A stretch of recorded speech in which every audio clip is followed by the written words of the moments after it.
A ver, la pasada clase habíamos visto ya las relaciones entre las variables, habíamos visto algo vinculado al proceso de transformación de variables, que si bien es cierto no es un proceso muy común, ¿no? En ciertas ocasiones es necesario, ¿no?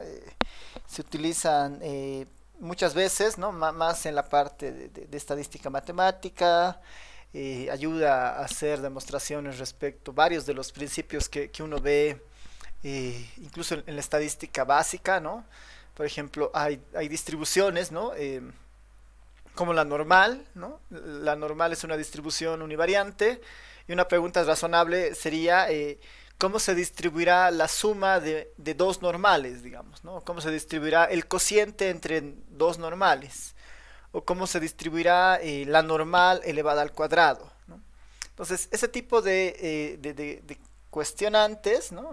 Pueden ser resueltas mediante el proceso de la transformación, que en el fondo lo que habíamos dicho en la anterior clase es definir bien estas funciones de apoyo, ¿no? Por un lado estaba la función W, que es la primera de apoyo, que normalmente se recomienda que sea una función muy sencilla, en lo posible una función lineal. Y lo siguiente es, a partir de estas funciones W y Z, escribir, ¿no? A las variables originales X y Y exclusivamente en función de las nuevas variables, ¿no? Y una vez hecho eso, básicamente todo se reduce eh, a definir la distribución conjunta de ZW como la función original evaluada en los puntos de X y Y en base a las nuevas variables, todo esto multiplicado por la determinante del jacobiano, y el jacobiano no es nada más que las derivadas parciales respecto a las variables de interés, ¿no?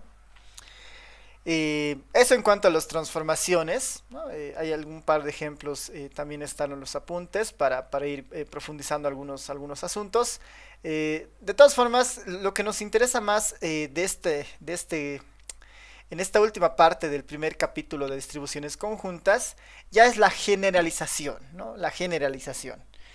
Eh, Hasta este punto es algo muy parecido a lo que se ha visto en estadística uno en cuanto a una distribución, sus propiedades.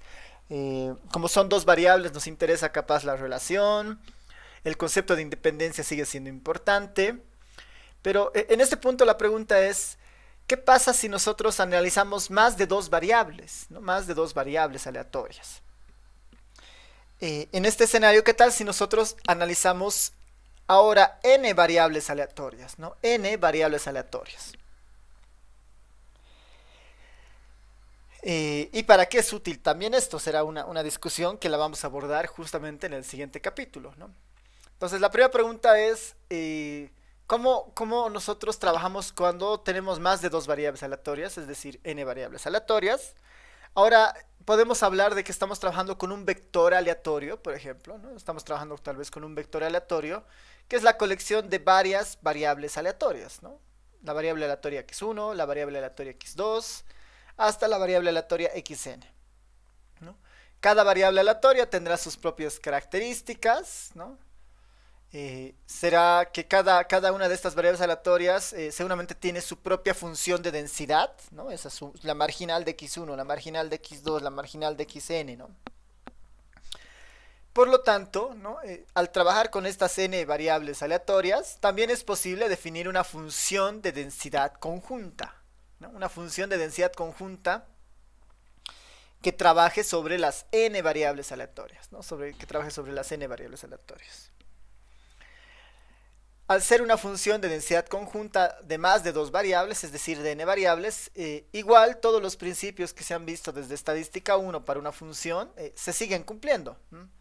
La más básica, si yo integro esta función de densidad conjunta en todo el recorrido, ¿no? En todos los recorridos de cada una de las variables aleatorias, dado que cada una es una variable aleatoria, cada una tiene su propio recorrido, si yo integro esta función en el recorrido de todas las variables aleatorias, eso va a ser igual a 1, ¿no? Ese principio de densidad se sigue manteniendo, ¿no? Ese principio de ser una función de densidad se sigue manteniendo. De igual manera, ¿no? La función siempre está definida en el espacio de los números positivos, dado que eventualmente estamos trabajando con probabilidades y las probabilidades siempre son mayores o iguales a cero. Si nosotros queremos obtener una marginal, ¿no? Si nosotros queremos obtener la marginal de una variable a partir de la distribución conjunta, lo único que haríamos es el mismo principio que hemos hecho cuando habían dos variables, ¿no? Integro respecto a todas las variables excepto de la cual quiero la marginal, ¿no? Si quiero la marginal de la yésima variable, ¿no? Si quiero la marginal de la yésima variable, lo que hago es la integral de la función conjunta, todas las integrales excepto de la marginal que estoy buscando, ¿no? Esto para todas las j excepto la j que sea igual a la i que estoy buscando, ¿no? Entonces si tengo 10 variables aleatorias, ¿no? Y quiero sacar la marginal de la primera variable aleatoria, lo que debiera hacer es hacer la integral respecto al resto de las variables, ¿no? Ese concepto de la marginal sigue manteniéndose exactamente igual, ¿no? Ese concepto de la marginal se sigue manteniendo exactamente igual. También hay una generalización sobre el concepto de independencia, ¿no? También hay una generalización sobre el concepto de independencia, que dice que las variables aleatorias van a ser independientes, no van a ser independientes entre ellas, siempre y cuando yo la función conjunta la pueda escribir en términos de sus marginales, ¿no? Siempre y cuando la distribución conjunta yo la pueda escribir en términos de sus marginales, ¿no? Si yo puedo hacer esto, puedo decir que las diferentes x1, x2 hasta la xn son independientes. Y este concepto es muy, muy interesante porque lo que me dice es que si yo establezco independencia, ¿no? Si yo establezco independencia entre las variables aleatorias, ¿no? Si yo establezco independencia entre las variables aleatorias,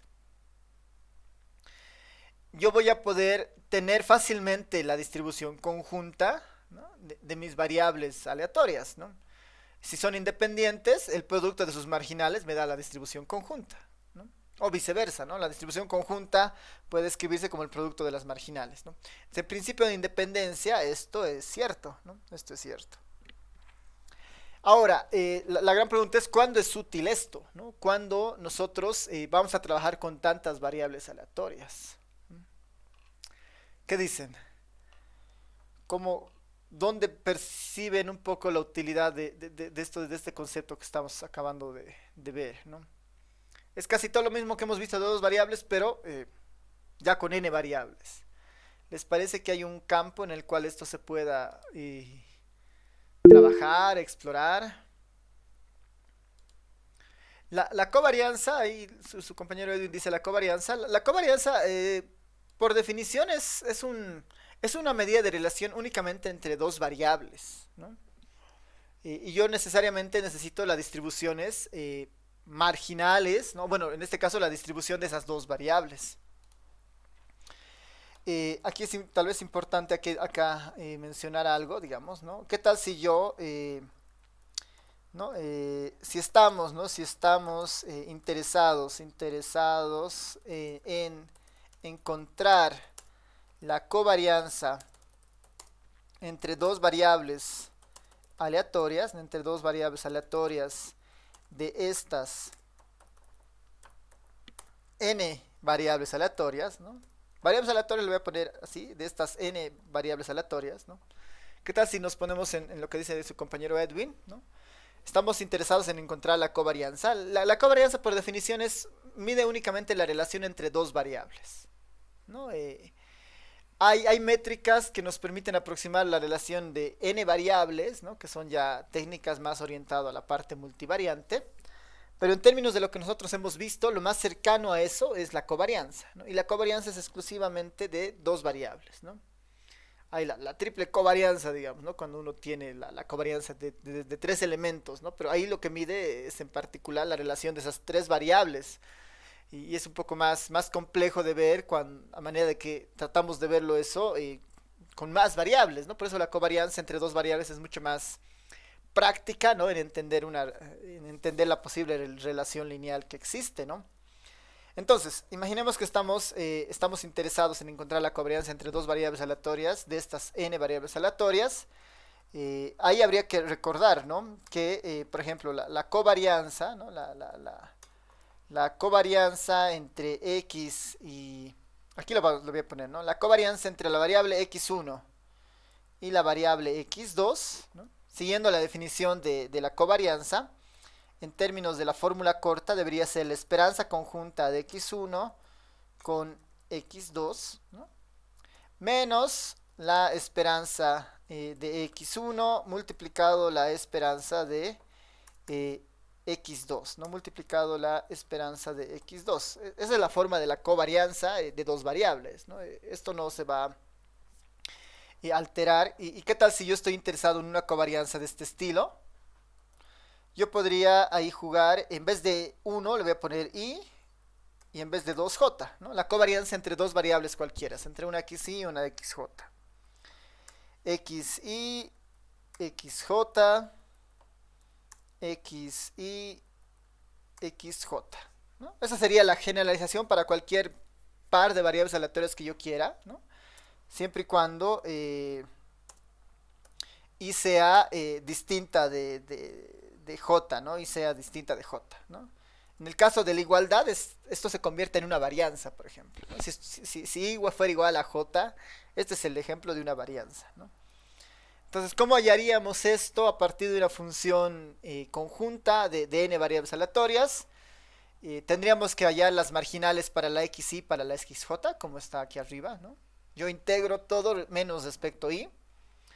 Y aparte debería encontrar la distribución conjunta de dos variables, ¿no? Esta sería la única medio extraña, digamos, ¿no?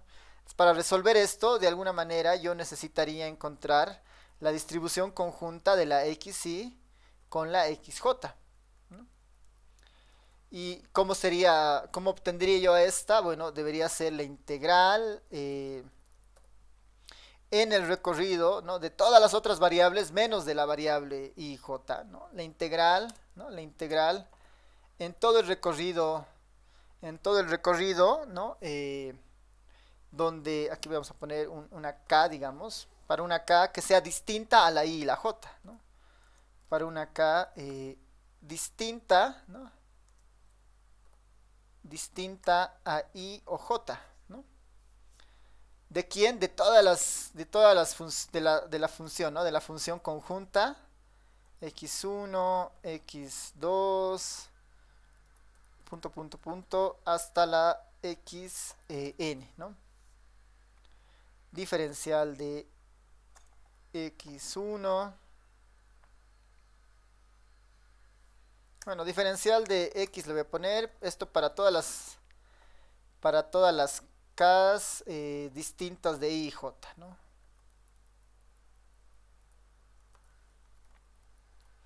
Por ejemplo, si tuviéramos este ejemplo de la covarianza, tendríamos que encontrar, aparte de las marginales de xy y xj, la función conjunta de xy y xj, ¿no? Para resolver esta esperanza. Una vez que encontremos esto, se resuelve como hemos visto al inicio del capítulo, ¿no? Bueno, cuando veíamos la esperanza conjunta de una distribución conjunta de dos variables, ¿no? Ya, entonces, igual, ¿no? En el caso de las marginales, se puede trabajar en términos de una distribución conjunta, ¿no? De dos elementos, o de tres, digamos. La idea sigue siendo la misma. Integrar la función de distribución conjunta de n variables respecto a todo el recorrido de todas las variables, excepto las de las marginales que estoy buscando, en este caso, excepto de las conjuntas que estoy buscando, ¿no? Ya. Entonces, a ver, retomando a lo que les preguntaba, ¿cuándo será que esto es, ¿cuándo será que yo necesito este principio de n variables o este principio de independencia, ¿no? ¿Ven algún nivel de utilidad en esto? ¿Les parece tal vez algún concepto que se puede utilizar o algún concepto que se puede utilizar en este caso?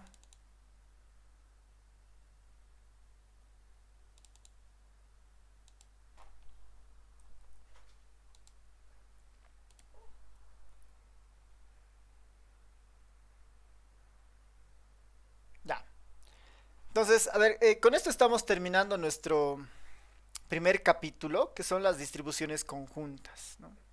Y justamente este es el punto final de ese capítulo, porque nos dice, bueno, si trabajan con n variables aleatorias, estas tienen su función de densidad, tienen, heredan este concepto de independencia, eh, heredan este concepto igual de las marginales, ¿no? Sigue siendo una función de densidad, ¿no?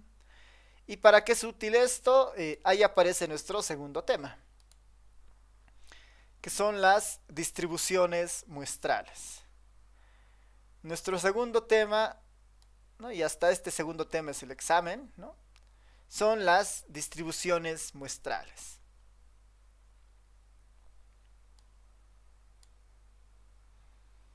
Son las distribuciones muestrales. A ver, para esto de las distribuciones muestrales vamos a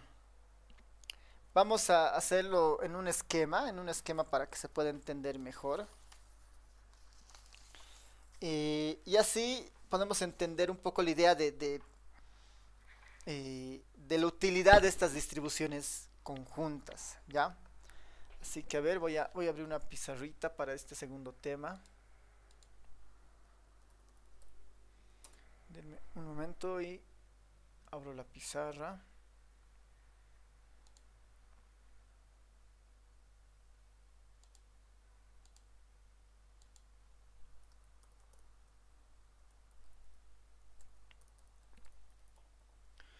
Ya.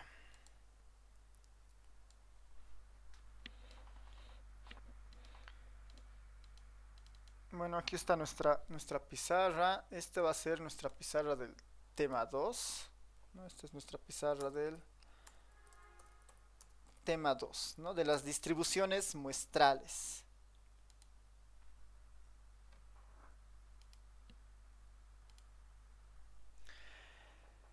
Ya, a ver,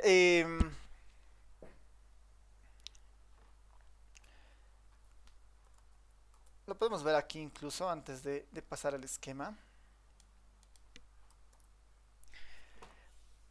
Cuál es la idea de una muestra, ¿no? ¿Y qué es lo que hemos tratado de aprender hasta ahora con estadística 1? En estadística 1, si recuerdan, hemos visto algo de, eh, de estadística descriptiva al inicio, respecto a qué era la media, la varianza. En probabilidad ha entrado algo más vinculado al azar, a los experimentos aleatorios. Eh, y nosotros, a partir de este capítulo, estamos entrando en algo muy interesante, que es el concepto de trabajar con muestras, ¿ya? Que es el concepto de trabajar con muestras. Nosotros, rara vez en la práctica tenemos acceso a la información de todo el universo, ¿no? Rara vez tenemos información de todo el universo, ¿no? A la información de todo el universo. Sin ir muy lejos, ¿no? Imaginemos que estamos estudiando, voy a poner acá una variable x, ¿no? Estoy estudiando los primeros 1000 números naturales, ¿no? Estoy estudiando los primeros 1000 números naturales. Esta es mi población de estudio, ¿no? Los primeros 1000 números naturales. Esto en la práctica puede ser, estoy estudiando una población de 1000 personas, ¿no? Estoy estudiando una población de, no sé, 1 millón de personas. En el caso de Bolivia, ¿no? Si estoy interesado en personas, estoy estudiando a, no sé, 12 millones de personas. Siempre hay un universo de interés. Sobre ese universo de interés, yo tengo algunas medidas, ¿no? En este caso, imagínense al estudiar a los 1000 números naturales, a los 1000 primeros números naturales, y uno diría, ah, ya, ahí están los 1000 números, los primeros 1000 números naturales. Yo puedo sacar algunas propiedades interesantes de estos 1000 números naturales. Por ejemplo, uno diría, ¿a qué será igual la suma de los primeros 1000 números naturales? ¿Ah? Yo hago la suma de estos números, de estos 1000 números naturales. Y la suma de los primeros 1000 números naturales, ¿no? La suma de los primeros 1000 números naturales había sido de 500.500. La suma de los primeros 1000 números naturales había sido de 500.500. Está bien, si fuera fácil acceder a estos 1000 números, y estudiarlos y sacar hacer alguna función como este caso, como el de la suma, el estudio está resuelto, digamos, ¿no? O sea, no hay mucho más que hacer. Pero qué tal, y es como en el caso de Bolivia, digamos, ¿no? Si pudiera yo estudiar a los 12 millones de personas de Bolivia cada vez y hacer funciones sobre eso, o sea, no sé, quisiera, desde lo más básico, quisiera preguntarles su edad, digamos, ¿no? Quisiera saber la edad de todas las personas en Bolivia, ¿no? Es algo que no se puede hacer porque no podemos tener acceso a toda la información, ¿no? De hecho, por eso se hacen los censos en los países, ¿no? Ahora se va a hacer un censo muy pronto, el 2023 o 24, hay toda una discusión política, pero se va a hacer un censo con la idea de tener un listado completo, ¿no? Y ahí, por ahí vamos a tener la información de las edades de todas las personas, para un solo día, ¿no? Para el día del censo. Y esa información no siempre la podemos tener tan a mano, ¿no? Si pudiéramos tener ese deporte cada vez, ¿no? ¿Cuál es el ingreso de las personas hoy, digamos? ¿No? Si puede tener si pudiera hacer encuestas a los 12 de millones de personas siempre y tener ese dato, sería esto fácil, ¿no? Como eso no es tan sencillo, ¿no? Como eso no es tan sencillo, eh, después de, después de trabajar con esta estadística descriptiva, con este conteo de los censos, ¿no? Por los años de los 1900, ha aparecido este concepto de trabajar con muestras, ¿no? Trabajar con una muestra. Dice, ¿qué tal si yo no analizo a estos 1000 números, sino yo analizo a una muestra de estos 1000 números? ¿Qué tal si yo analizo a una muestra de esos 1000 números? Entonces ahí aparece el concepto de muestra, ¿no? De muestra como un subconjunto, ¿no? Como un subconjunto de la población original. Ahora, por ejemplo, ¿no? Ahora en la misma clase, yo tengo, si no me equivoco, 120 estudiantes inscritos en la materia, ¿no? 120 estudiantes inscritos y en la sesión actualmente están 54, ¿no? Sin contarme a mí y sin contar la pantalla, ¿no? Hay 54 estudiantes.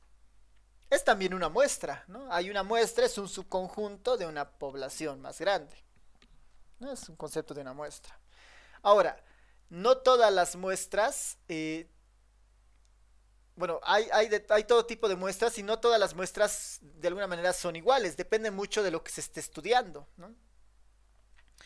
Cuando uno va al médico y no sé, le toman le toman un examen de sangre, no es que le saquen toda la sangre del cuerpo para estudiar, ¿no? Sino que toman una gota, ¿no? Toman muy poca sangre, ¿no? Muy poca sangre, así una gota, para hacer algunos estudios, por decir, ¿no? ¿No? A veces, por ejemplo, es suficiente una gota de sangre para hacer muchos estudios, ¿no? ¿Qué diferencia habrá en ese tipo de estudios donde hacen eso, ¿no? Que basta una gota de sangre para conocer todo lo que está sucediendo no sé, a la cantidad de litros de sangre que tiene el cuerpo. ¿Por qué una gota es suficiente? ¿Cuál será la explicación médica? ¿O qué se les ocurre?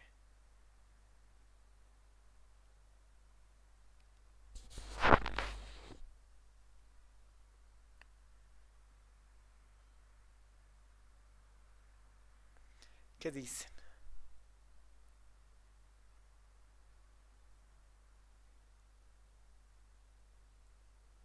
¿Por qué una gota de sangre será suficiente como para saber qué está pasando?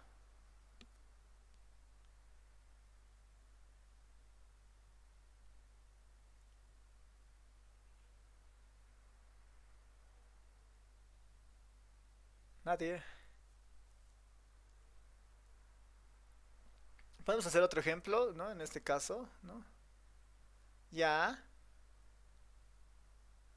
A ver, ahí Nasamet dice, ¿por qué esa gota contiene ciertas características de la sangre de donde provino, ¿no?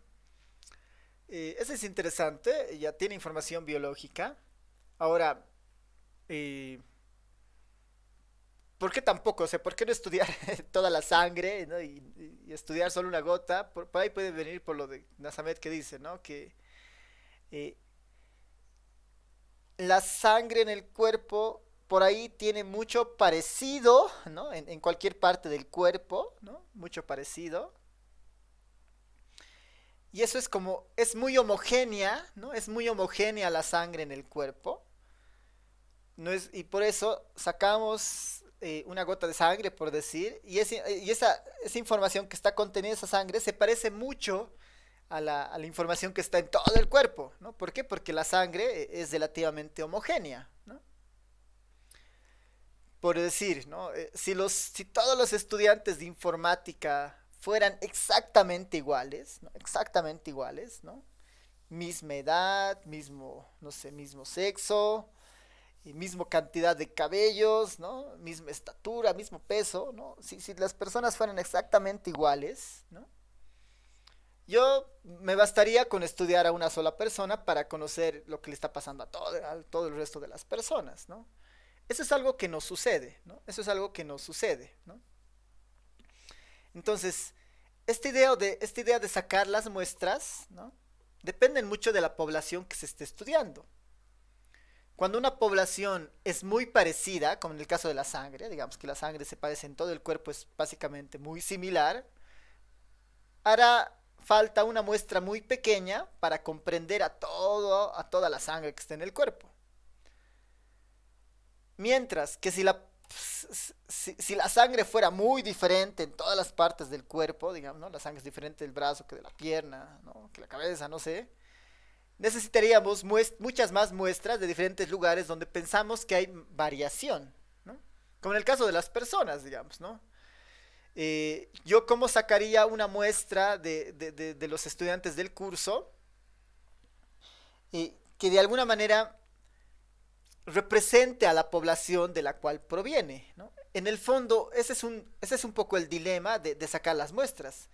Uno quisiera sacar una muestra que de alguna manera represente al grupo del cual proviene, ¿no? Que represente al grupo del cual proviene. A ver, si yo, como información, ¿no? En el curso tengo, por decir, 120 inscritos, ¿no? Hay 120 inscritos en el curso, en la materia. De esos 120 inscritos, yo ahorita tengo 56 estudiantes en lo virtual, ¿no? 56 estudiantes en lo virtual. Estos 56 estudiantes que están conectados ahora en lo virtual, será un buen grupo, ¿no? Será un grupo que representa, será un grupo válido, que represente estos 120 inscritos, ¿no? Sí, no, ¿por qué? ¿No? Si es representativo, porque es un número grande, podrá decir alguien. No es representativo por esta razón. Ahorita esa es un poco la idea, ¿no? ¿Por qué sería representativo y por qué no sería representativo, ¿no? En el fondo es como la democracia, digamos, ¿no? Cuando alguien vota por un alcalde, trata de votar por su representante, digamos, ¿no? Entonces, eh, esa es un poco la idea, ¿no? O sea, ¿ustedes creen que sean estos 56 estudiantes en lo virtual representativos de estos 120?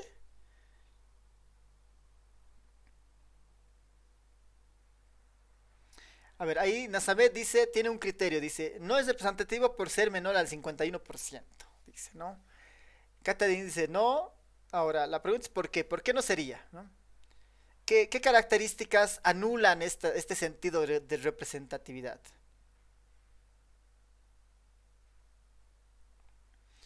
Ahí dice Alejandro, no, porque es la minoría, ¿no? En general la mayoría no pasa clases, parecería, digamos, ¿no? Sí, están menos de la mitad de inscritos pasando. Y en lo virtual normalmente es eso, con suerte es un tercio, ¿no? En lo virtual normalmente sucede eso, ¿no? Ya, ahí hay una pregunta interesante que es de Miguel, ¿no? Que dice, depende de la información que queremos obtener, dice, ¿no? Depende de la información que queremos obtener. A ver, ¿qué dicen? ¿Qué dicen? Por decir, lo que yo quiero estudiar es... no, quiero estudiar simplemente la edad, ¿no? La edad de los estudiantes de la materia, ¿no? La edad de los estudiantes de la materia. ¿Qué dice? Ahí solucionamos, digamos, el tema de Miguel.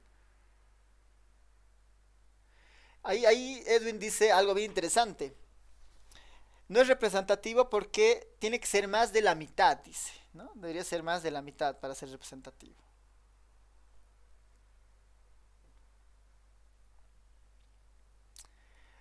Si seguimos ese criterio de más de la mitad, para estudiar muestras de sangre, deberíamos sacar la mitad de la sangre del cuerpo y estudiarla, digamos, ¿no? Con ese criterio del tamaño, ¿no? Es un buen razonamiento porque estar introduciendo y decir, el tamaño de la muestra importa, ¿no? Parece que si la muestra fuera más grande, ¿no?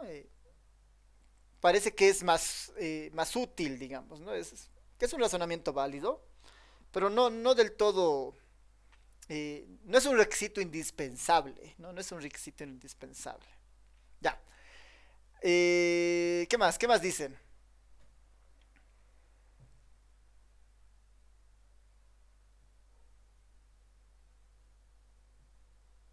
Ahí está una consideración muy interesante de Brian que dice, si estudiamos la edad, no sería representativo porque hay un supuesto que dice que posiblemente las personas con más años, ¿no? Las personas mayores, no participan en lo virtual porque tal vez están trabajando, ¿no? Porque tal vez están trabajando.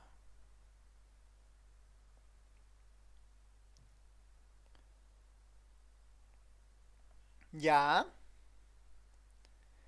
Ese es un buen criterio porque lo que me dice es, si tu variable es, a ver, ahí Nasame dice, sería solo simple mayoría, a no ser que existe una excepción. Ya. A ver,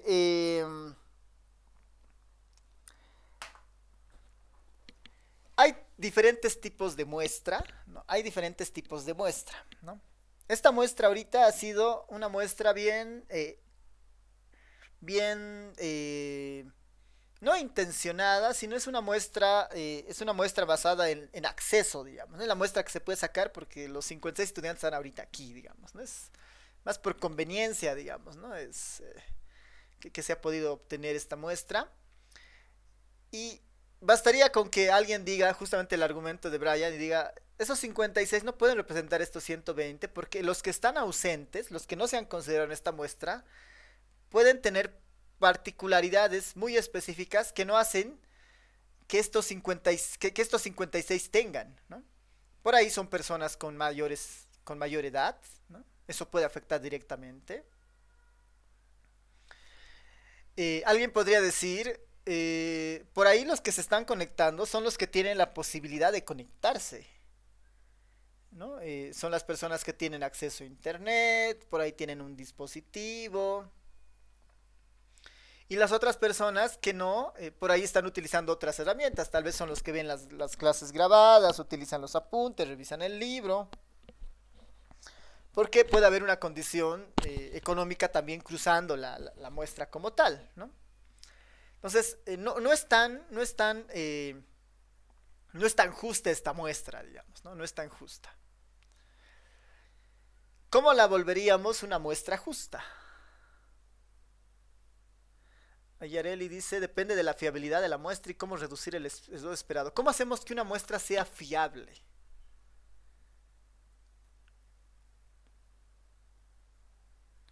¿Qué dicen?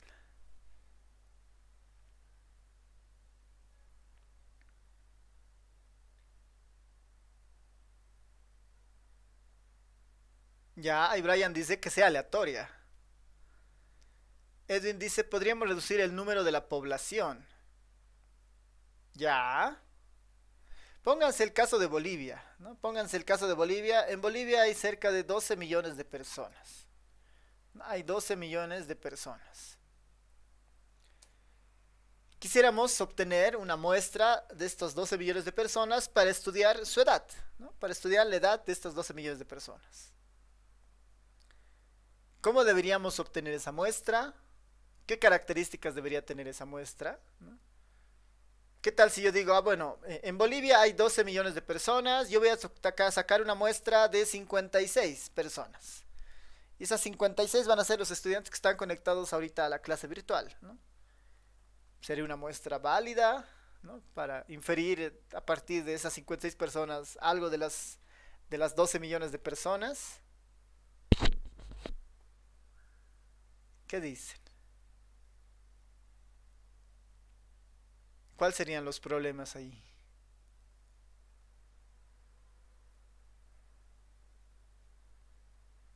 Hay muchos más problemas, ¿no ve? Hay muchos más problemas. Ya, está bien. Estamos tratando de problematizar esto, ¿no? Ahí, por ejemplo, Areli dice, no sería válida porque es información solamente del Departamento de La Paz. O incluso mucho más específica. Es información del Departamento de La Paz, de una universidad pública, de una carrera en específica y una materia en específica, ¿no? Hay demasiadas fuentes de invalidez, digamos, ¿no? La pregunta es cómo volvemos eso una muestra válida, ¿no? A ver, dicen que con el tema del azar se soluciona el problema, ¿no? Alguien decía eso. Puede ser un factor interesante. Noten esto en el ejemplo que dábamos. Tenemos, digamos que nuestro objetivo es estudiar a los 1000 números, a los primeros 1000 números naturales, ¿no? A los primeros 1000 números naturales, del 1 al 1000, ¿no? Yo estoy interesado en qué? En conocer el total de la suma de estos números. El total de la suma de estos números es 500.500, ¿no? 500.500. Y bueno, uno dice, no puedo estudiar a estos 1000 números porque es caro, es costoso, son muchos números. Voy a estudiar una muestra. Voy a estudiar una muestra de estos 1000 números. Voy a estudiar una muestra de estos 1000 números. Voy a sacar una muestra aleatoria, como decía algunos de sus compañeros. En este caso, en el programita que tengo, eso es con el comando sample. Le voy a decir, quiero que tomes una muestra de estos 1000 números. Y la muestra que sea una muestra de tamaño, a ver, vamos con una muestra muy chiquita, una muestra de tamaño 10. Esta va a ser mi primera muestra, ¿no? Mi S1, ¿no? Mi primera muestra. Voy a tomar otra muestra de tamaño 100. Esta va a ser mi S2.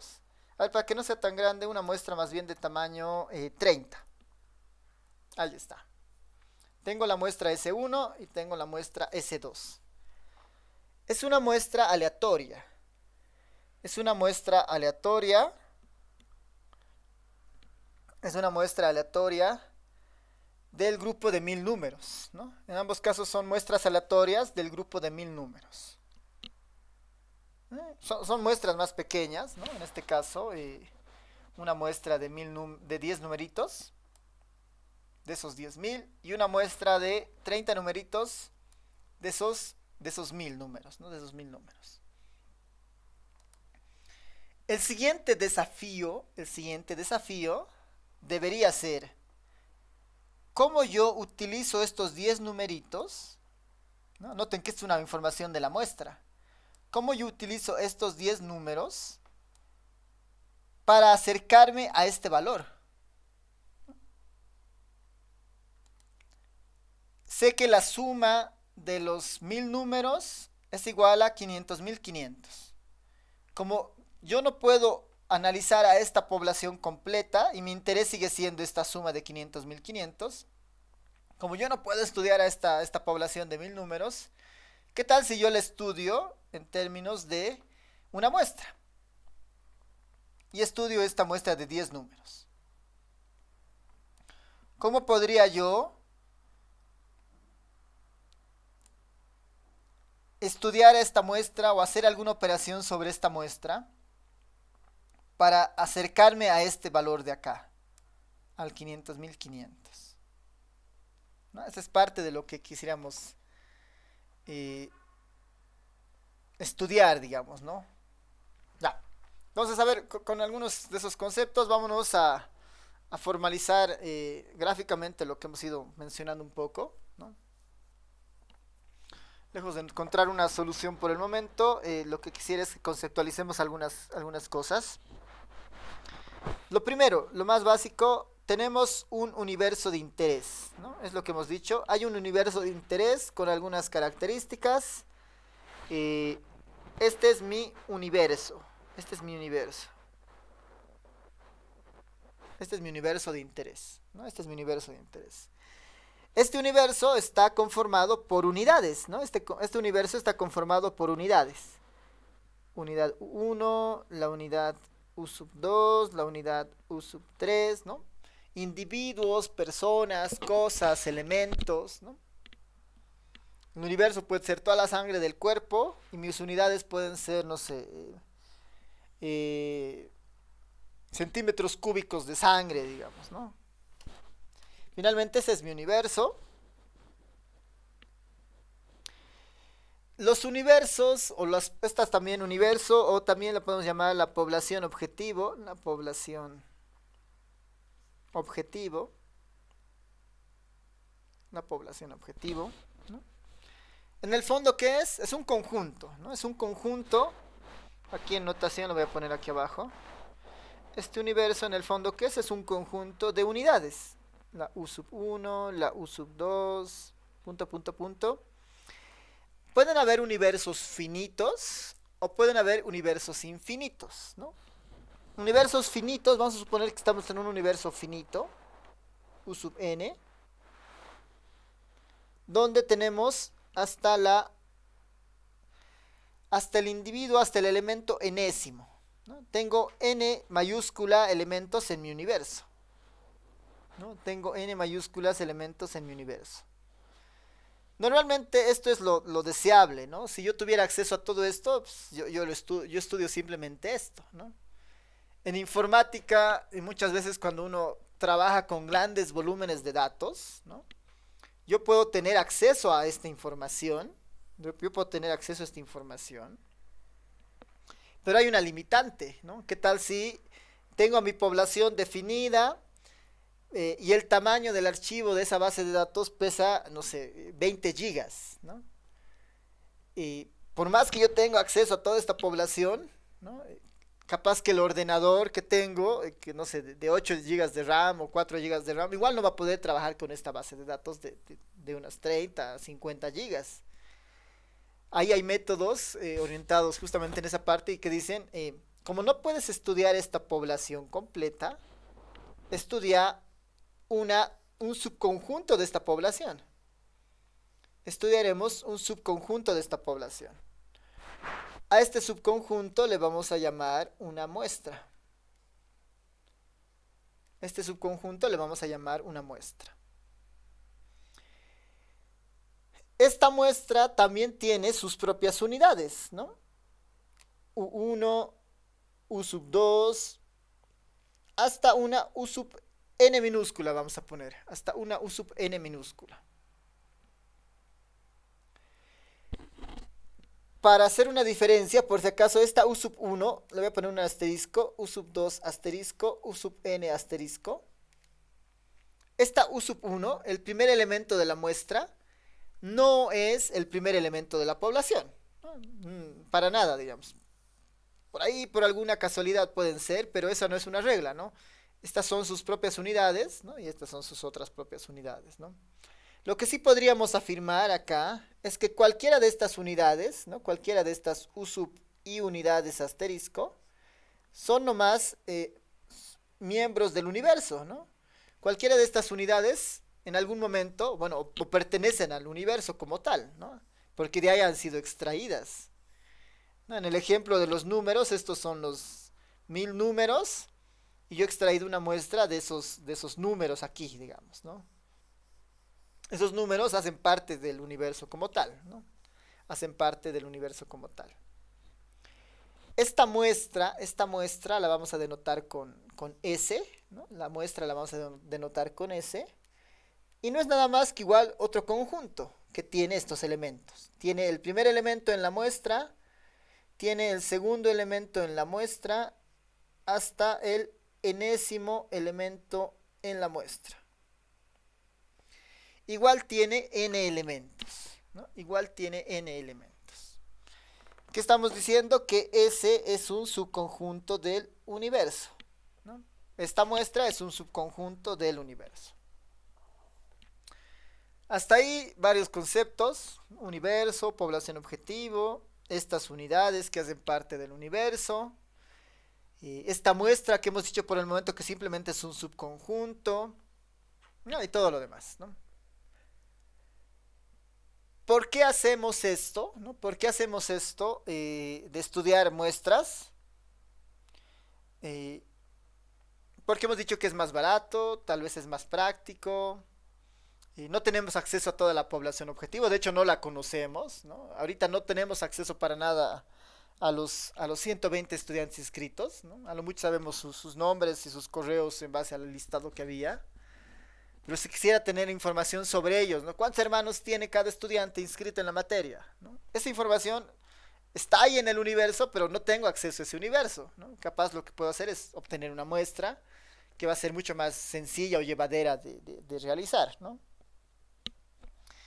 Ya, entonces, hay una característica interesante en esto y es que cuando nosotros estudiamos a un universo, normalmente, si bien es cierto, estamos interesados en los individuos, también nos interesan las características que tienen estos individuos, ¿no? También nos interesan las características que tienen estos individuos.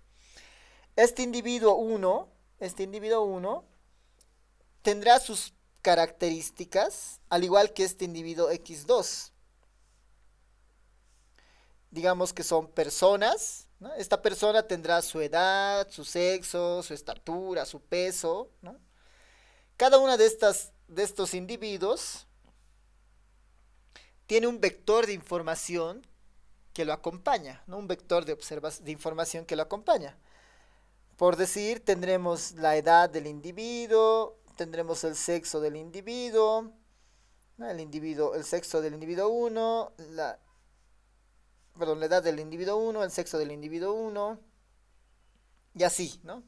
También tendremos la edad del individuo 2, el sexo del individuo 2 y otras variables, digamos, la edad del individuo 3, el sexo del individuo 3 y así, hasta la edad del último individuo de la población, la edad del individuo N mayúscula, el sexo del individuo N mayúscula, ¿no? Tiene su vector de información, ¿no? Tiene su vector de información ahí. La muestra, igual, ¿no? Cuando yo hago el muestreo de estas unidades, ¿no? Las que han salido, vienen acompañadas de este vector de información, ¿no? Vienen acompañadas de este vector de información. Vienen acompañadas de este vector de información. No, igual aquí tendrá seguramente la variable de edad, la variable de sexo, la variable de edad, la variable de sexo, la variable de edad, la variable de sexo, ¿no? Para las respectivas unidades, ¿no? Igual hay información que está contenida ahí, ¿no? Igual hay información que está contenida ahí.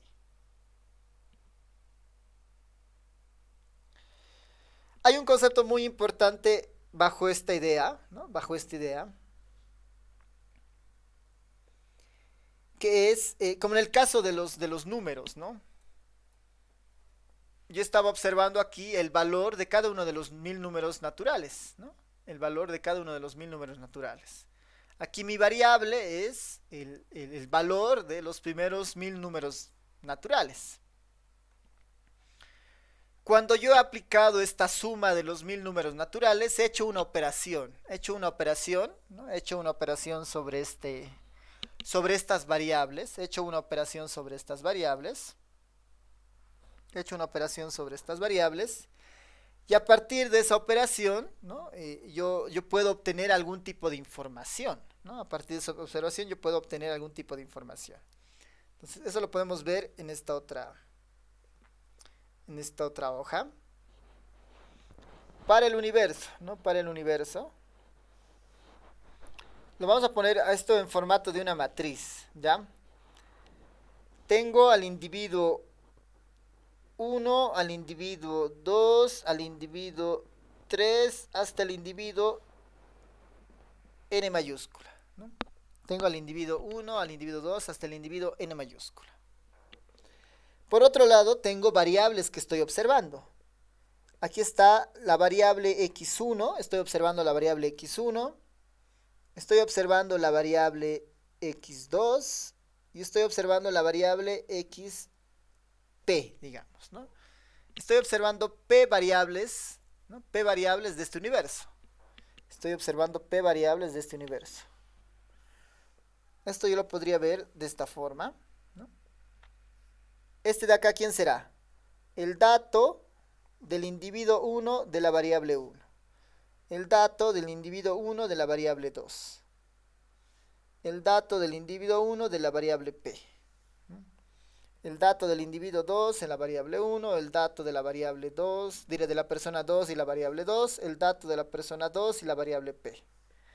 Ese será el dato de la persona 3, la variable 1, el dato de la persona 3, la variable 2, punto, punto, punto, punto, el dato de la variable 3, de la persona 3 en la variable P. Y aquí tendré el dato de la persona enésima de su primera variable, el dato de la persona enésima en la segunda variable, el dato de la persona enésima en la pésima variable. En la pésima variable. Esa es la configuración del universo en general. Esa es la configuración del universo en general. La configuración de la muestra tiene un esquema parecido, ¿no? Solo que ahora estudio 1, 2, 3, punto, punto, punto, hasta n minúscula, ¿no? Hasta n minúscula. Y también heredan, ¿no?, esas características, ¿no? Igual puedo observar a la variable x1, a la variable x2, punto, punto, punto, hasta la variable xp, ¿no? Igual se puede armar esta matriz de información para la muestra. Aquí estará lo mismo que antes, ¿no? La variable, aquí voy a poner asterisco, asterisco, haciendo la idea de que son las posiciones que pertenecen a la muestra, ¿no? Este 1 no es exactamente este 1, lo que decíamos antes, ¿no?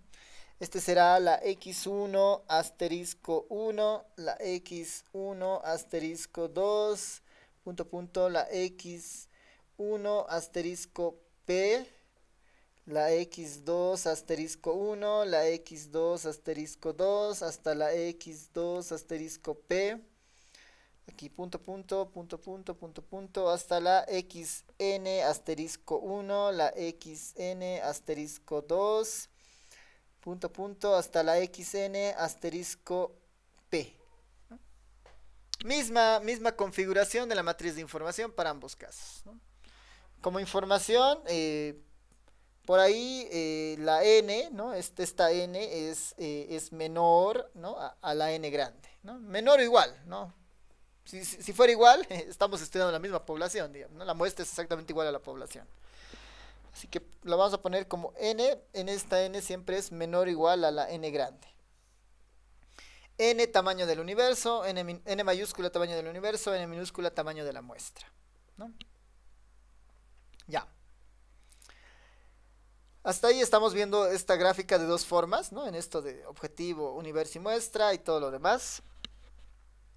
Ahora pasa algo interesante acá, que es, ¿qué tal si yo quiero hacer alguna operación sobre estas x, ¿no? ¿Qué tal si yo quiero hacer alguna operación sobre estas x?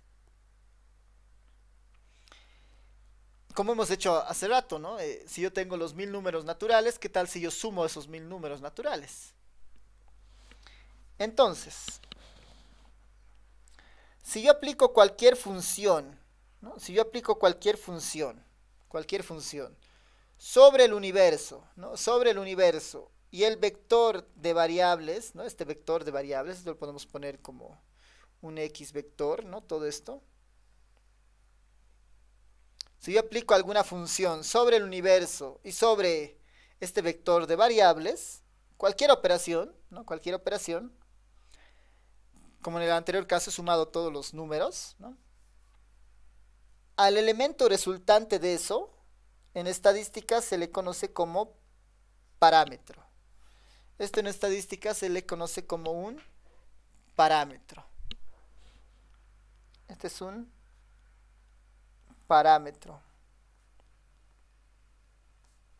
Este es un parámetro. ¿Qué es un parámetro? Una función sobre el universo y el vector de variables de interés, ¿no? Es una función sobre el universo y el vector de variables de interés. Ese es un parámetro. Ese es un parámetro. Un parámetro normalmente es una constante. Es constante, ¿no? Un parámetro normalmente es una constante. Un parámetro normalmente es una constante. Es decir, que no varía, ¿no? Un parámetro es fijo, ¿no? Una vez que uno calcula el parámetro, ese valor es fijo. Aquí el parámetro era la suma de todos los números naturales, de los primeros 1000 números naturales. El parámetro era la suma de los primeros 1000 números naturales. Aplico la función suma, sumo esos 1000 valores, ese resultado es 5500. Esta es una constante. No va a cambiar por ningún motivo, digamos, ¿no? La suma de los 1000 números naturales siempre va a seguir siendo el mismo valor, ¿no? Es una constante, no va a cambiar. ¿Por qué? Porque la población es fija. ¿Por qué la población es fija? Entonces, esa es la primera característica que podemos estudiar del parámetro, ¿ya? Y del universo como tal, ¿no? Es la primera característica del universo que podemos estudiar, ¿no? De esto. Entonces, aquí estamos diciendo que ¿no? Había podido construirse para un parámetro que es una función del universo más las variables que yo tenga, ¿no? Eso es lo que tiene un universo, y es algo que nosotros quisiéramos estudiar, ¿no? Yo quiero saber cuál es el promedio de horas de sueño de los estudiantes que están inscritos en la materia. Ahí mi función será un promedio, ¿no? Tendré que sumar todas las horas de sueño de los estudiantes de la materia y dividirlo entre la cantidad de información, ¿no? Ese sería un parámetro como tal, ¿no?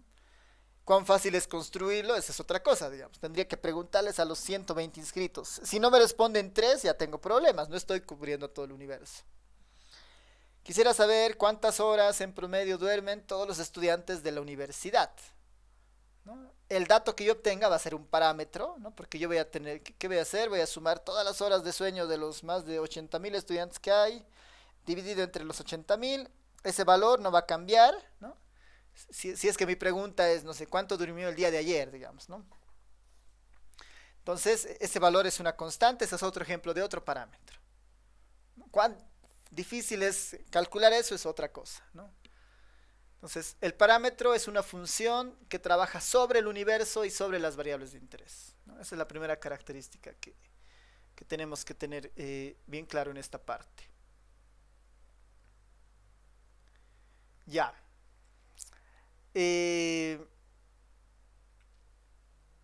Ahora viene lo interesante, ¿no? Viene lo interesante, y es, si nos quedamos en este gráfico, ya sabemos qué es el universo, ya sabemos que es una muestra es un subconjunto, ¿no? Ahora, el proceso, el proceso con el cual se obtiene la muestra, el proceso con el cual se obtiene la muestra, a ese proceso se le llama muestreo. A ese proceso se le llama muestreo. Al proceso de extraer la muestra del universo. A ese proceso se le llama muestreo, ¿no? Este proceso de muestreo,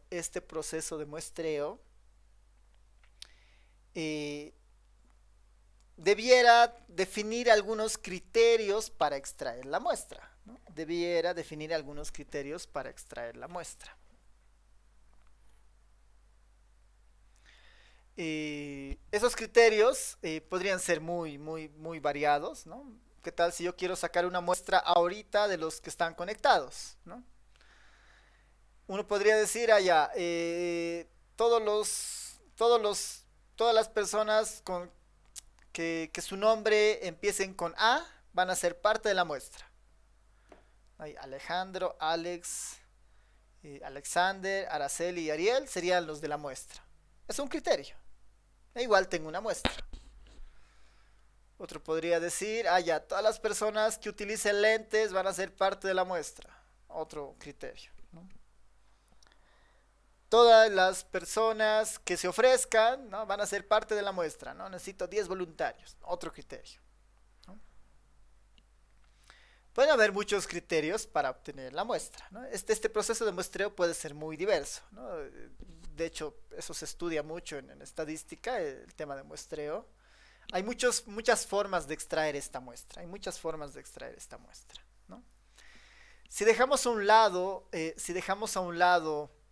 un muestreo por conveniencia, digamos, donde uno elige, y nos centramos en lo que algunos de sus compañeros decía, ¿qué tal si hacemos un muestreo aleatorio, ¿no? Donde eliminemos, ¿no? Eliminemos la subjetividad que puede estar detrás, digamos, ¿no? Yo no quiero elegir a los que inician con A, digamos, o a los que tienen un nombre, un apellido con M, digamos, ¿no? No voy a elegir a ellos, sino quiero librarme de la subjetividad, ¿no? Quiero librarme de la subjetividad y quiero introducir un componente aleatorio, ¿no? Quiero introducir un componente aleatorio para seleccionar mi muestra. ¿No? Ahí aparece el concepto de lo que es un muestreo aleatorio. De lo que es un muestreo aleatorio. Como en el caso del ejemplo, ¿no? He sacado dos muestras aleatorias. Estas son muestras aleatorias. Esta era una muestra aleatoria. Esta era otra muestra aleatoria. ¿No? Dos muestras aleatorias he sacado y son aleatorias como tal, ¿no? Entonces ahí entra el concepto del muestreo aleatorio.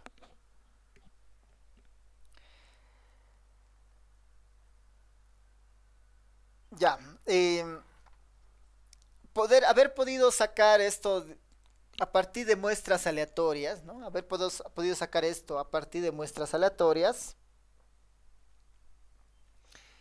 me lleva a pensar por qué es útil esta muestra aleatoria, ¿no? ¿Por qué saco esta muestra? ¿No? Aquí hemos dicho que vamos a hacer una muestra aleatoria, ¿no? Aquí va a haber un proceso asociado a un muestreo aleatorio. Hay un muestreo aleatorio por detrás, ¿no? Un muestreo aleatorio. Parece interesante, no sabemos o sea, si es mejor, si es útil, no estamos diciendo nada del tamaño de n todavía, del n minúscula. Solamente, ¿qué tal si sacamos muestras aleatorias o un muestreo aleatorio para sacar la muestra, ¿no? ¿Qué tal si hacemos eso? Entonces, esta muestra, ¿qué tal si proviene de una muestra aleatoria, ¿no? Tendrá sus propias características, ¿no? Y ¿por qué hacemos eso? Un criterio era porque esta muestra puede ser una muestra representativa, digamos, ¿no? Del universo. Podría ser una muestra representativa del universo. ¿Qué es lo que yo quisiera hacer con esta muestra? ¿Qué es lo que yo quisiera hacer con esta muestra? Estudiarla, ¿no? Analizarla, de tal manera de que yo pueda, ¿no? A partir de la información que tengo en la muestra, ¿no? Quisiera utilizar la información que tengo en la muestra con las variables que están en la muestra, ¿no? Quisiera utilizar la muestra con la información que está en la muestra. Y además yo debería también introducir en este espacio lo que se denomina este criterio de muestreo. ¿Cómo yo he seleccionado esta muestra? ¿No? El criterio aleatorio que hemos utilizado. ¿No? Este criterio aleatorio, este proceso de muestreo lo voy a poner como P punto, ¿no? como un criterio aleatorio. Yo también quisiera estudiar, o sea, incorporando esto, el criterio de cómo se ha obtenido la muestra, la variable que están en la muestra y la muestra. Yo quisiera definir una función que me ayude a construir un tita, ¿no? Que me ayude a construir este tita. Le voy a poner un tita sombrero, ¿no? De tal manera que este valor, este tita que yo defina, ¿no? Mediante esta función y todas estas características, yo quisiera llegar a construir y a definir este tita sombrero de tal manera que este tita sea lo más parecido al parámetro, ¿no? Este tita sombrero tiene que ser lo más parecido al tita. Ese es mi objetivo con una muestra. Hacer que la muestra me dé información sobre la población. Hacer que el tita sombrero me informe algo respecto al tita, ¿no? Es decir, yo quisiera que este tita sombrero sea lo más parecido al tita, ¿no? Eso es lo que yo quisiera con una muestra.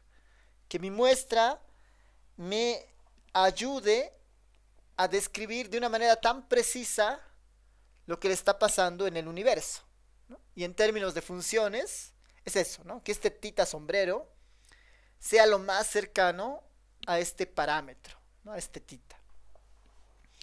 Este tita sombrero tiene un nombre muy particular y se llama, es la estimación, ¿no? Es el estimador. Este es el estimador.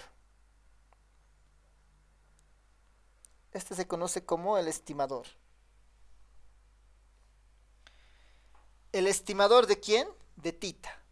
Porque la misión que tiene esta función, ¿no? Que se construye con toda esta información, es configurar una función de tal forma que este tita sombrero se acerque lo más posible al valor del parámetro. Eso es lo que quiero que suceda con una muestra, ¿no? Eso es lo que quiero que suceda con una muestra. Ese es el objetivo ideal, digamos, ¿no? Yo quisiera que sacando una muestra de 1000 personas de toda Bolivia, ¿no? Pueda describir lo que le está pasando a todos los bolivianos, digamos, ¿no? Si saco una muestra de 1000, de 12 millones, ¿no? Con esa muestra de 1000, decir algo de esos 12 millones de personas, ¿no? Decir algo de esas 12 millones de personas. Incorporando nuestro grafiquito de acá, yo voy a poder tener acá, o mi objetivo fundamental en esto es tratar de llegar a construir estos estimadores, este estimador tita, que está en función, hemos dicho, de la muestra, el vector de variables y este p punto que son los criterios con los que se ha obtenido la muestra, ¿no? Este p punto que son los criterios con los que se ha obtenido la muestra.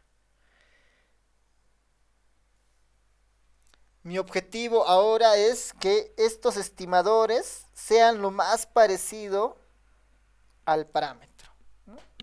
Este estimador sea lo más parecido al parámetro. Ese es mi objetivo. Ahora, ¿no? Sucede algo muy... Bueno, hasta aquí, hasta aquí. No sé si hay preguntas, comentarios, antes de entrar al siguiente concepto que es más importante todavía. Si se entiende los conceptos: población, muestra, parámetro, estimador, muestreo, muestreo aleatorio. ¿Todo claro?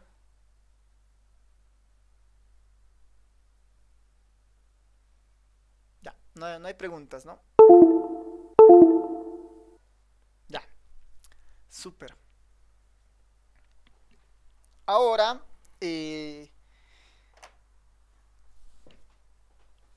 siguiendo nuestra, nuestra lógica de lo que queremos hacer, ¿no? Si se entiende, es como la sangre, yo saco una muestra aleatoria, digamos, no es que yo elija, digamos, qué sangre voy a sacar, sino que como la sangre está circulando, meto la aguja, sale, digamos, ¿no? Puede ser igual medio, puede tener su componente ahí de muestra.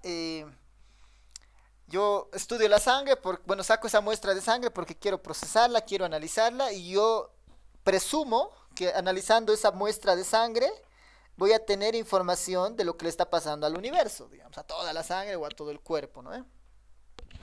Esos principios se siguen, ¿no? Esos principios se siguen.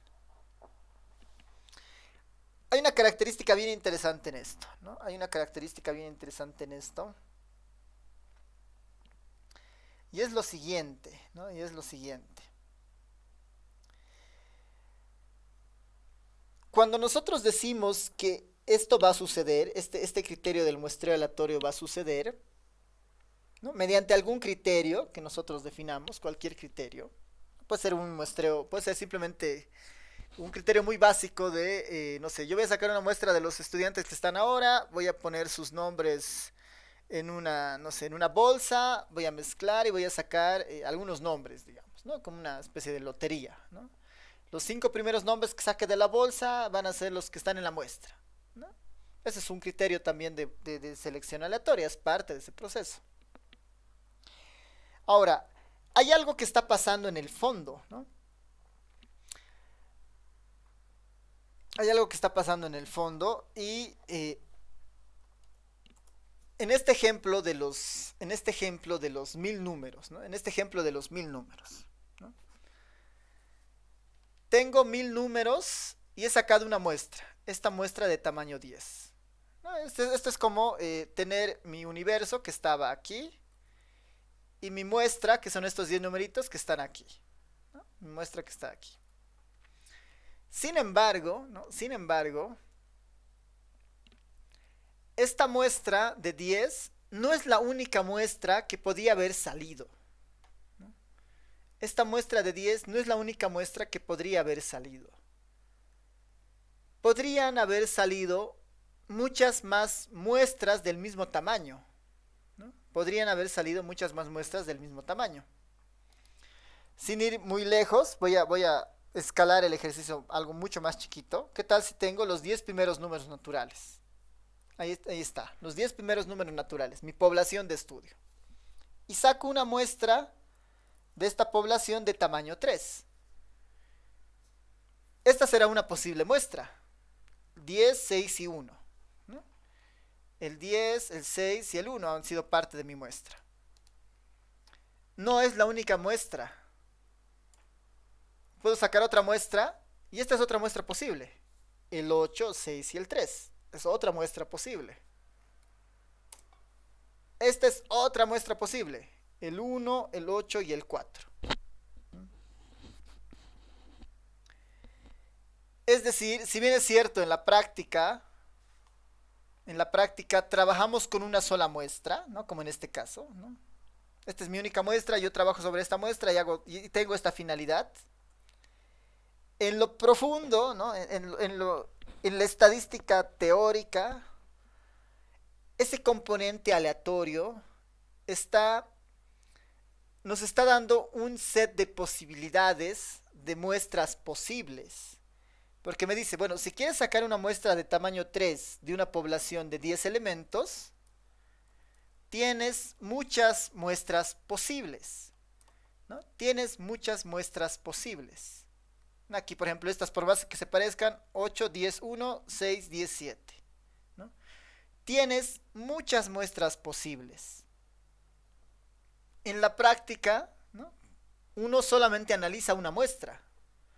¿No? Uno dice, yo voy a sacar una muestra para mi población, no sé, he hecho una especie de sorteo como lotería y me han salido esta es mi muestra, ¿no? Y esa muestra la analiza, ¿no? Si bien es cierto, eso pasa en la parte práctica, el trasfondo de eso es mucho más fuerte porque me dice, si tú estás interesado en sacar una muestra de tamaño 3 de este universo, existen muchas posibilidades. Existen muchas posibilidades. En nuestro esquema, ¿qué implica eso? En nuestro esquema, ¿qué implica eso?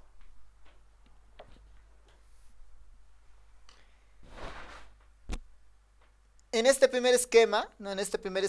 Estamos analizando una muestra como tal, ¿no? Y esta es la que nos interesa. De esta tratamos de proyectar, tratamos de sacar el estimador y todo lo demás, ¿no? ¿Qué le interesa a la inferencia estadística o a la estadística en este punto?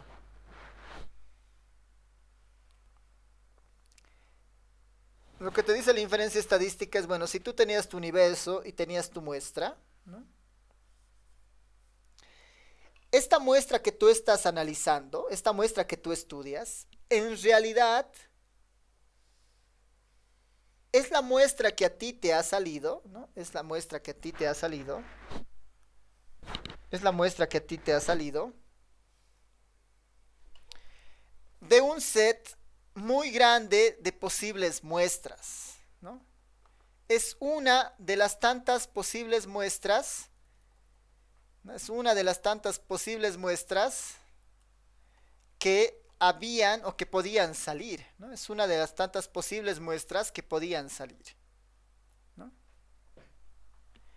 La muestra que tú estás estudiando es una de una sinfín, ¿no? De una gran cantidad de otras muestras que podrían haber salido, ¿no?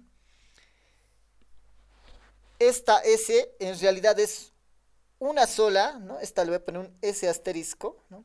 es en realidad una sola muestra de un conjunto de heces, ¿no? De un conjunto de posibles muestras, ¿no? A ver, esto mejor lo vamos a poner aquí. Esta que observa en realidad es uno de unas tantas posibles muestras. De unas tantas posibles muestras, ¿no? De unas tantas posibles muestras. Nosotros estudiamos una de de una infinita cantidad de muestras posibles, según el ejemplo, ¿no? Porque eso es lo que nos dice el azar, digamos, ¿no? Si tú tienes una población determinada y sacas una muestra, si bien es cierto, estudias esa muestra que has obtenido, pero esa muestra es una sola de todas las otras posibles muestras que podrían haber salido, ¿no? Que podrían haber salido. Es decir, que esta de acá, también tiene su componente aleatorio. Por lo tanto, ¿no? Por lo tanto, esto lo vamos a poner acá. Esta S, ¿no? Como ha salido de tantas posibles muestras, para que esto haya sucedido, ¿no? Esta S, ¿no? Esta S, en el fondo también es una variable aleatoria. Es una, ¿no? Es un conjunto o es una variable aleatoria también, ¿no? ¿Por qué? Porque cuando nosotros hacemos el proceso de selección aleatorio, ¿no? No sabemos qué muestra nos va a salir, ¿no? No sabemos qué muestra nos va a salir. No nos puede salir esta, nos puede salir esta, nos puede salir esta. La muestra, por lo tanto, también es aleatoria, ¿no? Acá mejor así lo pondremos. La muestra es aleatoria, ¿no? La muestra tiene un componente aleatorio, tiene un componente aleatorio, ¿no? La muestra tiene un componente aleatorio. Nosotros observamos, si bien es cierto, es una, pero esa proviene de un set de muestras posibles, de posibles muestras. Por lo mismo, un estimador, este estimador no es una constante como en el caso del parámetro. Este estimador tiene su nivel de variación. Y ese nivel de variación, ¿quién lo define? La muestra con la que se esté calculando. Dado que S varía de muestra a muestra, el tita sombrero también va a variar. Por lo tanto, este tita, ¿no? Este tita también es una variable aleatoria, ¿no? En este caso sí podemos afirmar, ¿no? En este caso podemos afirmar que este tita sombrero es una variable aleatoria. ¿Por qué? Porque varía dependiendo la muestra con la que dependiendo la muestra que haya salido, ¿no? Este tita es una variable aleatoria dependiendo la muestra que haya salido. Y al ser una variable aleatoria, como hemos estudiado en estadística 1 y en el capítulo anterior, al ser una variable aleatoria, tiene su función de densidad, tiene su función de distribución, tiene su esperanza, tiene su varianza, ¿no? Tiene todas esas propiedades. Esta tita sombrero al ser una variable aleatoria.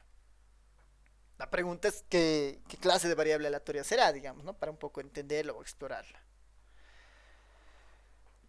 Así que lo que hay que entender de esto es que hay un set de posibles muestras, ¿no? Hay un set de posibles muestras que en realidad configuran, ¿no? En la práctica una sola muestra observamos, pero esa proviene de un set de posibles muestras, ¿no? Como un ejemplo, ¿no? Como un ejemplo para ustedes. Muy sencillo. Podemos tener el universo, ¿no? Tenemos el universo que se conforma, ¿no? Se conforma de 5 elementos. La letra A, la letra B, la letra C, la letra D y la letra E. Ese es mi universo, ¿no? Ese es mi universo. Este universo tiene un tamaño de 5, n igual a 5. ¿Qué tal si yo quiero sacar muestras de tamaño 2? ¿No? ¿Qué tal si yo quiero sacar una muestra de tamaño 2 de este universo? ¿No? ¿Cuántas muestras posibles habrán? ¿Cuántas muestras se podrán armar de tamaño 2?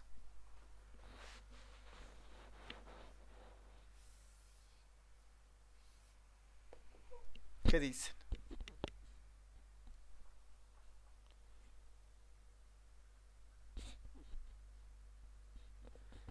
Ahí, y el Oscar dice 10, 10, 10. Ya. A ver,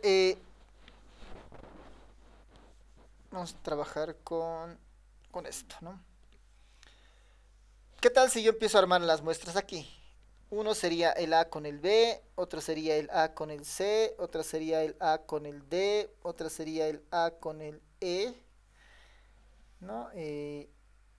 También otra sería el B con el C, B con D, B con D, B con E,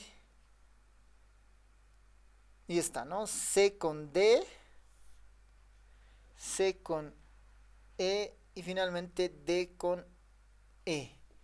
No, esas serían las 10 muestras, digamos, ¿no? ¿Sí? ¿Todos están de acuerdo que solo son 10? ¿No son más?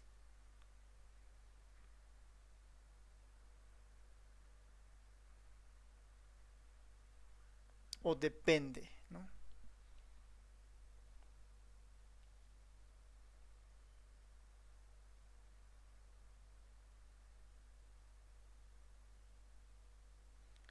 Ya.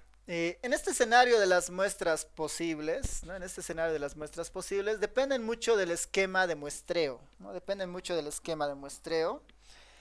Y cuando me refiero a esto del esquema de muestreo, esto es cierto, ¿no? Esto de acá es cierto.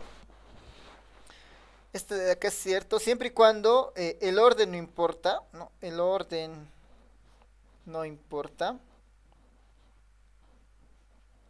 ¿no?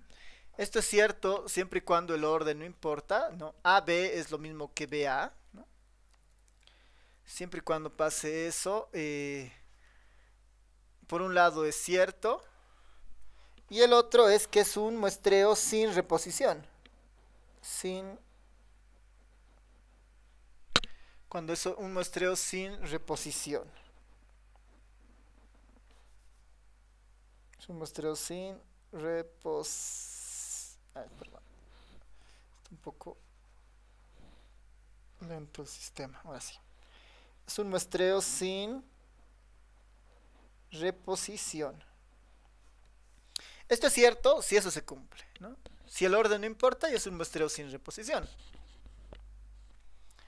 ¿Qué pasaría si el orden importa? ¿No? ¿Qué pasaría si el orden importa? Si el orden importa, no, aquí teníamos 10 casos, ¿no? Aquí son 10 casos. Si el orden importa, ¿cuántas muestras se podrían armar?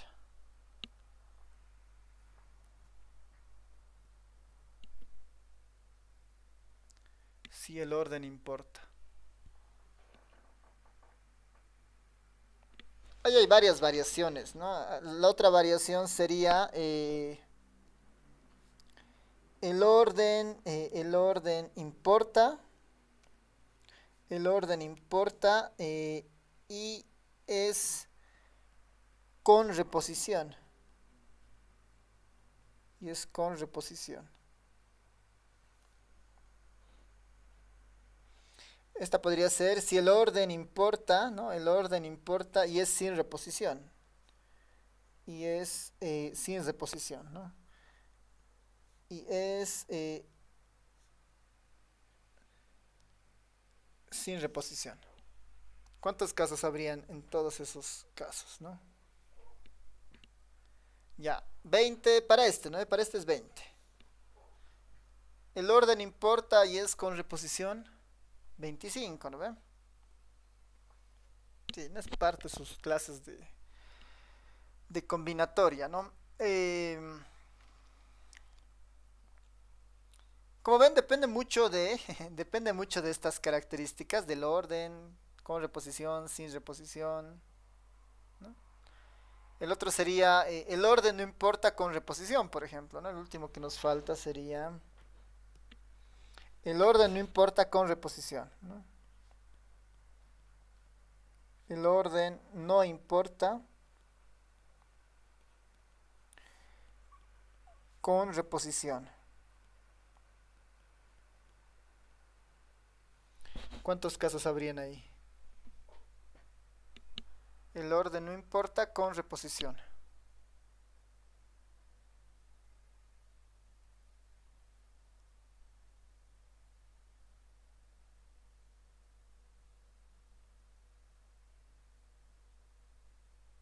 A ver, ¿qué dicen?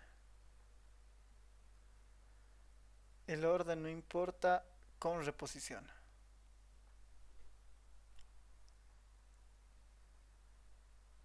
15. Súper, está bien. Noten que son varios casos, ¿no? Varios casos. ¿No? 10, 20, 25, 15. Ya.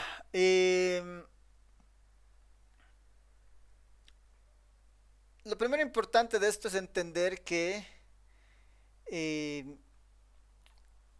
extraer una muestra de una población, conlleva por detrás, no, si esta muestra es aleatoria, conlleva por detrás este concepto de que hay muchas muestras posibles que podrían haber salido, ¿no? Si bien es cierto, sale una y esa se estudia, esta proviene de un set de muchas muestras posibles.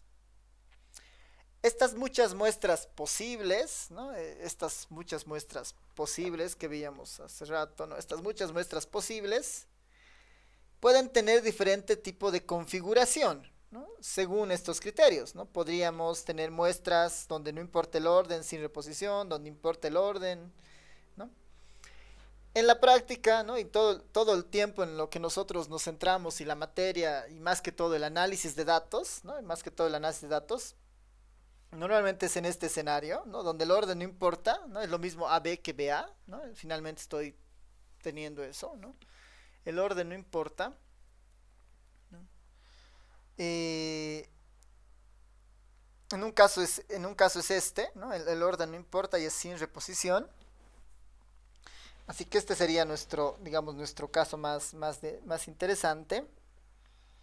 Eh, y de alguna manera el que cruzamos junto con este otro caso que vamos a estudiar es este, ¿no? Es, el orden no importa también, pero tal vez la reposición es posible, digamos, ¿no? También la reposición es posible. ¿No? Estos son casos muy particulares, tal vez estos dos, pero de mayor forma esta de acá, ¿no? De mayor forma este de acá. El orden no importa y es sin reposición, ¿no? Principalmente ese es el que nosotros, el que toda la materia se centra, ¿no? En ese esquema de muestreo, en ese esquema de muestreo. En este esquema de muestreo, ustedes estarán de acuerdo que la manera de calcular la cantidad de muestras posibles depende de qué? De una combinatoria, ¿no ve? Esta es igual a que a n grande tomadas de n. Con eso yo sé cuántas muestras posibles existen, ¿no? En nuestro ejemplo esto era 5 tomadas de A2, ¿no? 5 factorial, tomadas de 3 factorial, 2 factorial, arriba me queda 4 por 5, 2 por 5 y 10, ¿no ve? De ahí sale el 10. ¿No? Esta fórmula es la más relevante, digamos, ¿no? En el caso, a ver, sin ir muy lejos para ustedes, ¿qué tal si yo quisiera una muestra de tamaño 10 de los 53 estudiantes que están ahorita, ¿no? Quiero una muestra de tamaño 10 de los 53 estudiantes que están ahora. ¿Cuántas muestras posibles existen? ¿Cuántas maneras diferentes de seleccionar a 10 estudiantes de un grupo de 53 existe? 10 tomadas de 53, ¿cuánto será? Un poco para dimensionar, ¿no? ¿Cuántas muestras hay?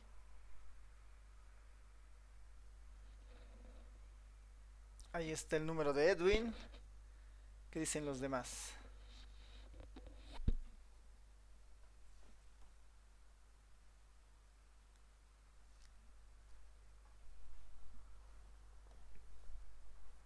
alguien más que confirme el número.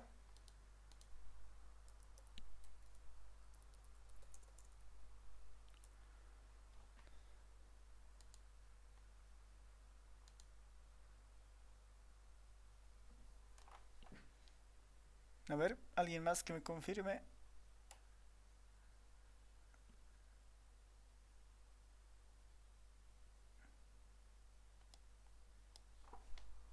Ya, ¿cómo se lee? Está bien, ¿no? ¿Cómo se lee ese número? Son 19.490.000 millones. ¿Qué número es ese? A ver, es el 19.499.099.069.620, ¿no? Es un número bien grande, ¿no? Es un número bien grande y noten que es un ejemplo muy chiquito, ¿no? 10 personas de 53, ¿no? 10 personas de 53 me está dando 19.499 millones, ¿no? 19.499 millones de posibles muestras, ¿no? 19.490, 19.499 millones, ¿no? De posibles muestras que se podrían configurar. ¿No? Aquí nuestro ejemplo se queda chico, ¿no? Debería aquí dibujar 19 millones de estos redonditos para hacer referencia de qué son las muestras posibles y que nosotros analizamos solamente una, ¿no? Si esto lo generalizamos para Bolivia, o bueno, este es 19, ¿no? Este es 19, 944 millones, ¿no ven? Si esto lo generalizamos para Bolivia, ¿no? En Bolivia, digamos que uno quiere saber el promedio de edad de las personas, ¿no? O sin ir muy lejos, ¿no? Sin ir muy lejos, ¿no? ¿Qué tal en la universidad, digamos, ¿no? En la universidad hay 80.000 personas, digamos 80.000 estudiantes, y queremos sacar una muestra muy chiquita de 100, una muestra de tamaño 100. ¿Cuántas muestras posibles se podrán armar? De 100 estudiantes tomadas de una población de 80.000.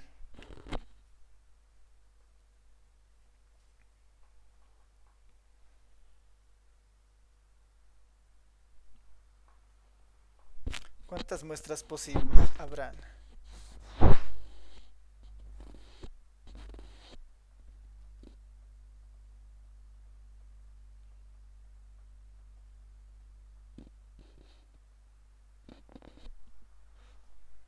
¿Qué dicen? ¿Alguien lo tiene? Ya, ahí Edwin tiene un número. Ya, 2.05, ¿no? 2.051 por 10 a la... No, por 10 a la 332, ¿no? Por 10 a la 332. Por, por 10 elevado a la 332.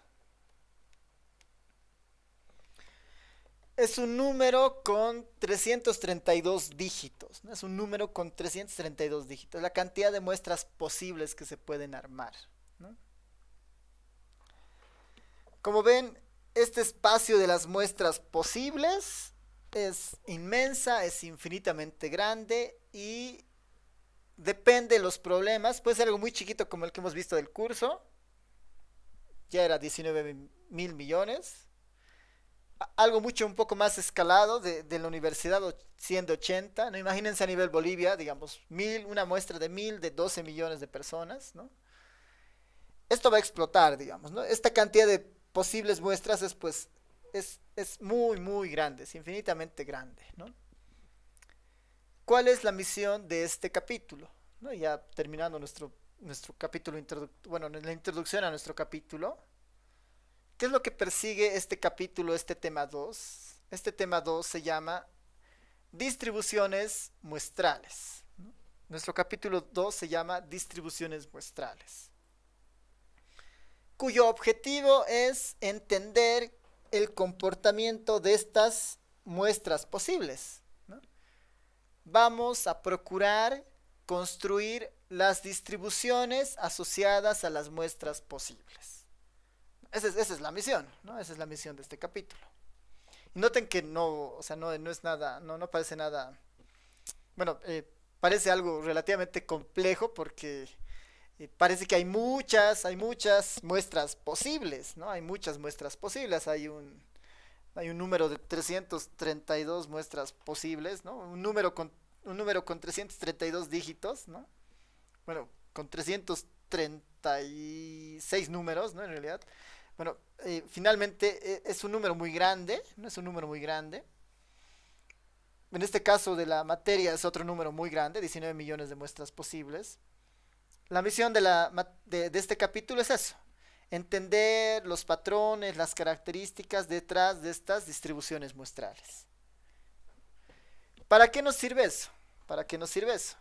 Porque si entendemos cómo se comportan estas distribuciones muestrales, nosotros vamos a tener acceso a una de ellas, ¿no? Nosotros vamos a tener acceso a una de estas muestras posibles.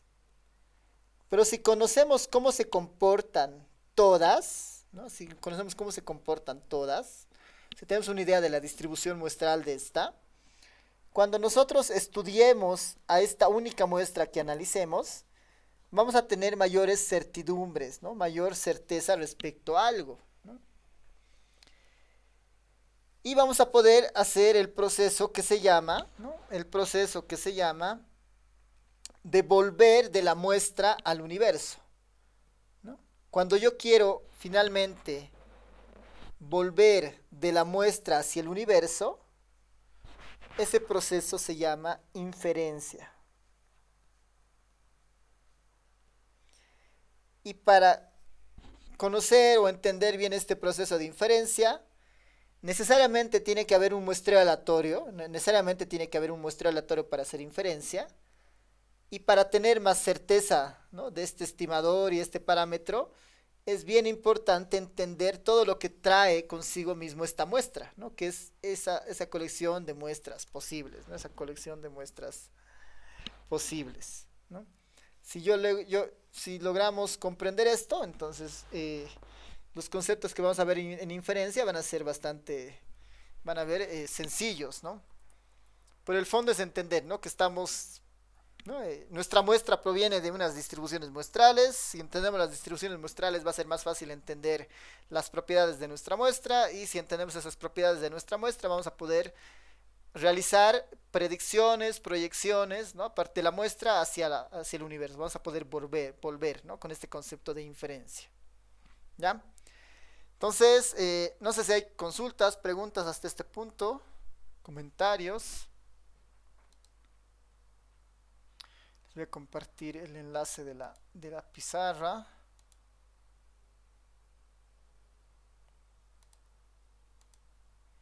Para que lo puedan tener, ¿no? Nuestra introducción ha sido muy gráfica, muy esquemática. Ya en la siguiente clase vamos a formalizar muchas cosas que hemos ido anotando ahora. Pero lo importante es tener la intuición de lo que estamos haciendo, ¿no? La intuición de lo que persigue este capítulo. Así que no sé si hay preguntas, dudas. ¿Todo bien?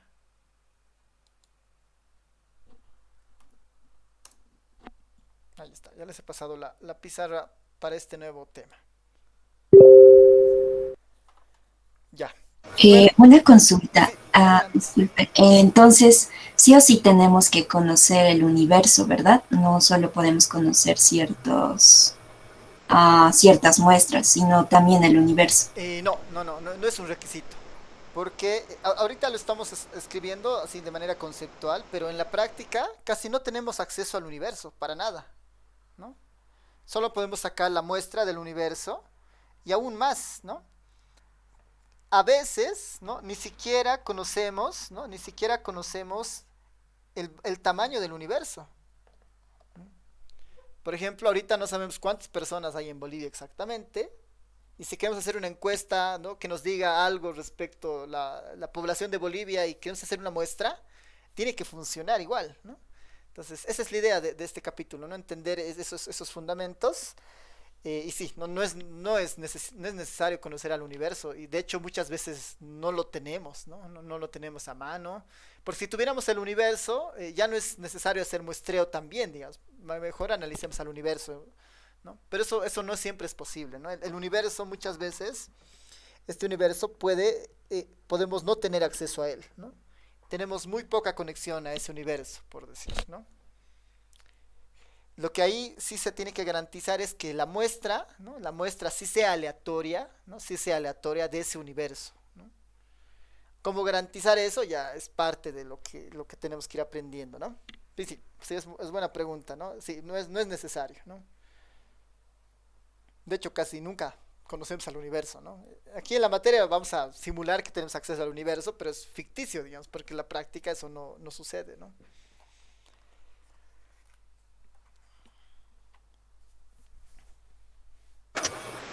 Está bien. Y entonces, ¿cómo sabríamos que o sea, con qué compararíamos nuestro estimador si no conocemos el universo?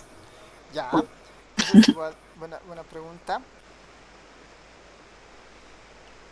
Van a ver que por más que no conozcamos al universo, ¿no? O sea, hay una cosa bien interesante acá.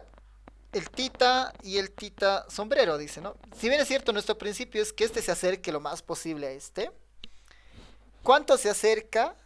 Formalmente nunca lo vamos a saber, ¿no? Pero sí vamos a conocer cuán variable es este valor, ¿no? Cuán variable es este valor. Mientras este valor sea mucho menos, tenga mucho menos variabilidad, ¿no? Es decir, las muestras se parezcan mucho entre ellas por alguna razón, ¿no? Mientras tenga mucho menos variabilidad, esa es una señal de que este valor se está acercando mucho al parámetro de interés, ¿no? Y en realidad hay muchas propiedades que nos dicen cuándo podemos confiar en este estimador, ¿no? Esas propiedades las vamos a ir viendo igual en este y en el siguiente capítulo, ¿no? ¿Qué propiedades debería cumplir este para pensar que es un buen estimador del tita? ¿No? Casi nunca se sabe cuán exacto ha sido, ¿no? Cuán exacto ha sido, a menos que tengamos un censo siempre, no se sabe, pero sí vamos a tener criterios para saber que estamos haciendo una buena estimación, ¿no? Y eso parte por analizar el comportamiento de todas estas muestras. Que van a ver que cuando analicemos todas estas muestras van a empezar a aparecer patrones que nosotros ya hemos visto en estadística 1, ¿no? Ahí van a aparecer algunos patrones que nos van a decir, que nos van a dar una idea de que estamos por buen camino y que efectivamente parece que el resultado que estamos sacando es bastante consistente, ¿no? Sí, sí, eso es parte de lo que vamos a aprender. Por más que no se tenga el tita, vamos a tener algunas herramientas, algunos indicadores que nos digan qué tan bueno es, ¿no? O qué tan malo es también.